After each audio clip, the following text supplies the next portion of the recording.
The Kansas City Chiefs just broke the NFL, so we're going to be going through that and other stories in today's video. So make sure to like this video, and if you want more Kansas City Chiefs news content like this, make sure to subscribe to the channel by hitting that red button down below. The Chiefs traded a 6th-round draft pick to the Raiders in exchange for defensive tackle Neil Farrell Jr., adding some cushion to their defensive line as Undefined continues his holdout from the franchise. According to ESPN's Adam Schefter, Jones did not participate in the team's training camp and has not been in contact with team, according to coach Andy Reid. The 4-time Pro Bowler is seeking a new contract extension with hopes of earning near $30 million annually, according to Sports Illustrated's Greg Bishop. The 29-year-old desires to be paid the type of money that Rams' Aaron Donald is making after recording a monster 22 campaign, registering a career-high 15.5 sacks. In his 7-year NFL career, Jones has recorded 65 sacks. Currently, Jones has 1 year remaining on the 4-year, $80 million deal that he signed to join Kansas City in 2020. Amid Jones's absence, Farrell provides Kansas City with another big body on the defensive line. The former 4th-round pick in the 22 NFL Draft played in 9 games last season, recording 12 tackles, 3 solo, 1 tackle for loss, and 2 quarterback hits. Farrell was part of the defensive unit for the 2019-20 LSU football team that won the College Football Playoff National Championship. During his LSU career, Farrell played in 51 games and recorded 143 tackles, 22.5 tackles for loss, 7.5 sacks, and 2 forced fumbles. Last week, Jones told an internet troll that he could potentially remain away from the team until Week 8, as he seeks to strike a new deal with the team.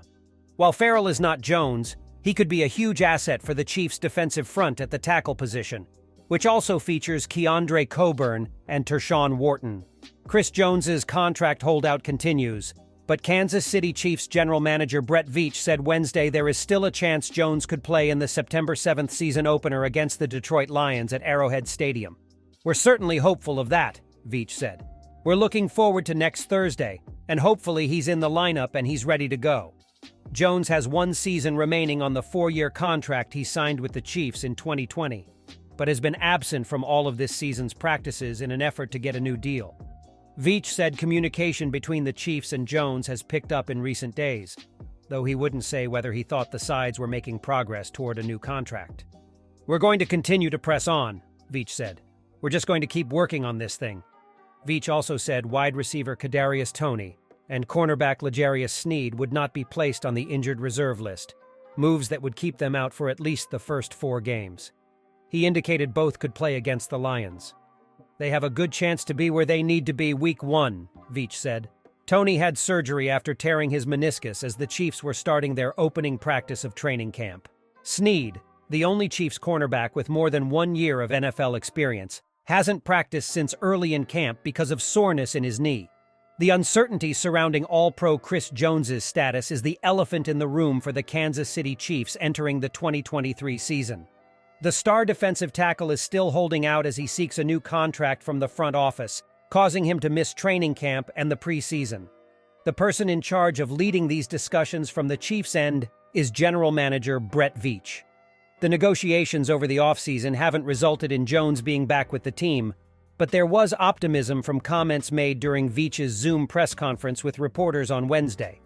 "We have been in communication," Veach explained. "And actually, just the last few days, we've been in more communication. So we're going to continue to press on and work hard, and a lot of respect on both sides of this thing. It's been obviously well stated how we feel about Chris, and he feels the same way. So again, we're just going to keep working on this thing. We're looking forward to next Thursday, and hopefully he's in the lineup and ready to go."